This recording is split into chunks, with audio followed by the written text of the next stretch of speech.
Learning guitar is brilliant. I thought I'd put a video together of all the riffs that have helped me and some of my students get better on guitar. Whether it's alternate picking, whether it's using multiple fingers, these guitar riffs include so much technique that it just makes you go from this level, well, and the sky's your limit. So let's get stuck straight in.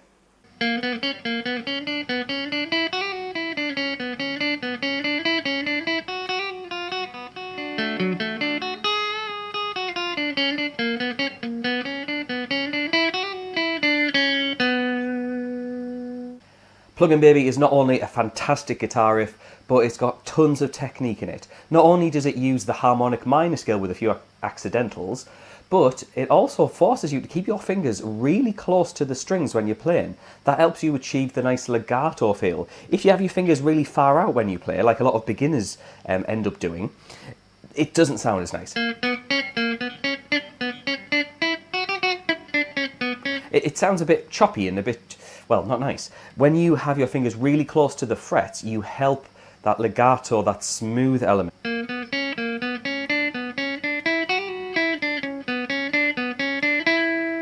It also forces you to use multiple fingers. If you try and use one finger, you're going to have a bad time. Yeah, I can't do it. So it's forcing you to use multiple fingers, all four that you'll need.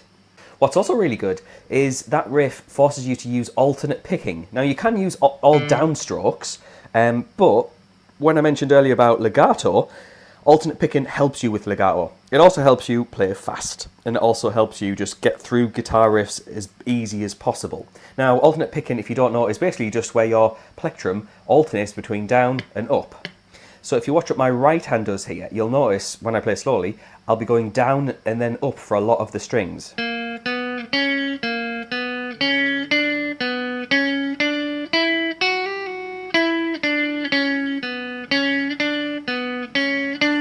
So you can see I was alternating between down and ups for a lot of that. Sometimes I will use down, down, or up, up. However, when you have lots of notes on the same string, or if you need to move in one direction of the guitar, it's better to pluck in that direction. So alternate picking is really useful. Smoke on the Water, Deep Purple.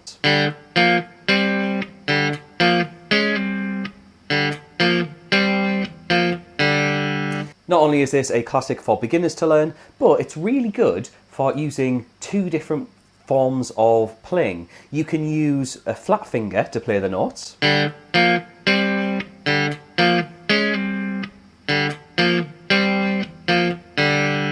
That's why I used a flat finger on the D and G string.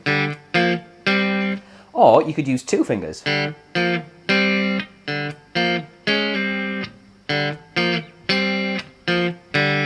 And it forces you to jump between different frets. You've got 3 and 5. You've also got the as well, which really helps. So you get that sliding idea. So it's a really good riff in that regard. Just before we move on to the next riff, I just want to mention that all the tabs that you see, including a second video where I go over more riffs with more technique in them, is available on Patreon.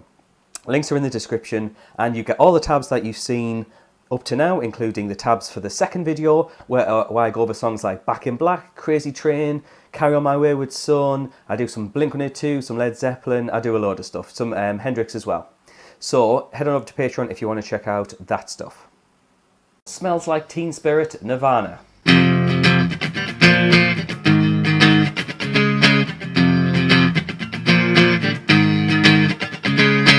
So this one is fantastic, not only because it's relatively straightforward, but there are only a few parts that keep repeating, but it forces you to do several different things. First of all, there's lots of scratches, and all I mean by scratches is where we mute the strings and get this type of sound, which we can call a scratch. So when we play it,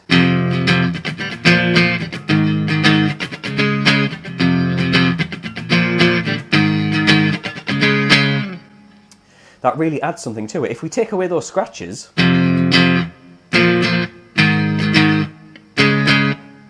you can tell there's just something missing. So those scratches really add the attitude into the guitar riff, and it's a really good riff to get you used to playing those scratches, especially when you have to alternate between playing power chords, which is what my left hand's playing, and then quickly go into scratches before we then go back to a power chord. So so you get a lot of control by learning that guitar riff. Message in a Bottle by The Police. Now this is a tricky guitar.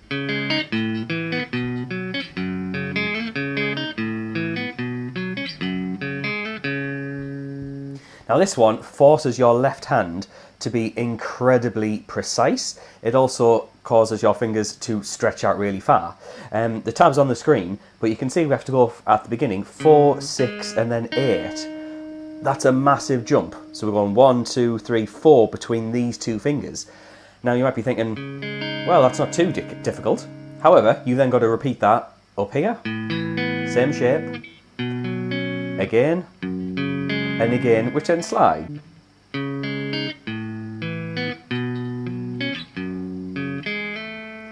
And then what makes it even more challenging is that we repeat that a bunch of times. So that's a really, really good guitar riff to really force your fingers into a certain position, and it builds up a lot of consistency.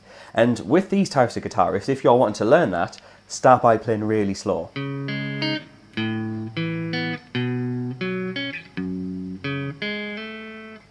Also, it teaches us the importance of having your fingers hovering.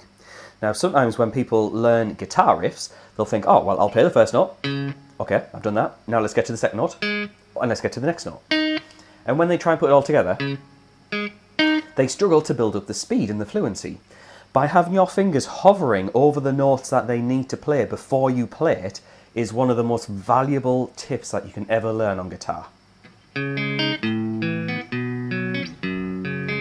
You could see my fingers were over the frets, or roughly near the frets that they needed to play before they actually played them. Look at that little finger. That little finger was near that note there at the very start.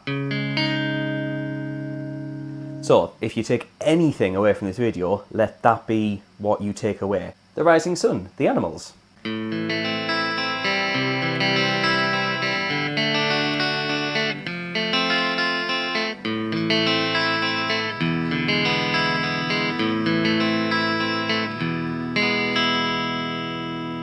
Now this is fantastic for several reasons. What's happening with this song is that we are getting some open chord shapes and we are breaking them up into patterns, kind of like arpeggios, but more broken chord rhythms. And all I mean by that is, let's say the first chord, A minor, it forces us to have a certain shape, and then we pick those notes with your picking hand, in my case my right hand. Now this is a really good technique when you're first learning a chord. For example, if I'm learning the A minor chord, I might have my fingers a bit too flat. And when I strum it, I might not really notice the full sound. So when I pick a string at a time, I'll really know where my mistakes are and where my shortcomings are. This guitar riff will show you how strong you are at open chords. So that A minor chord, we're playing basically every string. And we need to make sure that this hand has the best shape possible, otherwise we get things like this. If that finger there is not curved around enough, that riff's going to sound terrible. We want that nice open string, and that applies to almost every chord that they play. So making sure that your hand shape is nice and curved with the fingertips can really help with this guitar riff. Can't Stop by the Chili Peppers.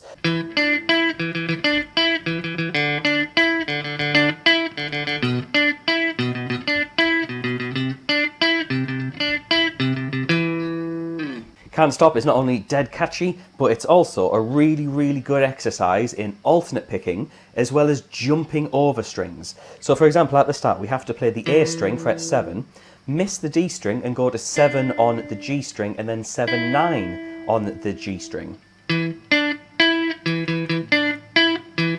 And you cycle between those notes, always skipping over the D string.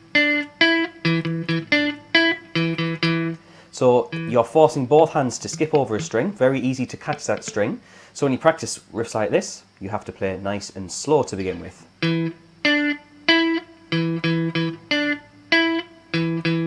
And that trains our picking hand to get used to the distances between strings without always staring at it, because you'll need to be looking at this hand as well to make sure you get the right strings there.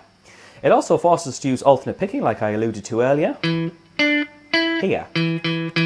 Now you could play all down strums,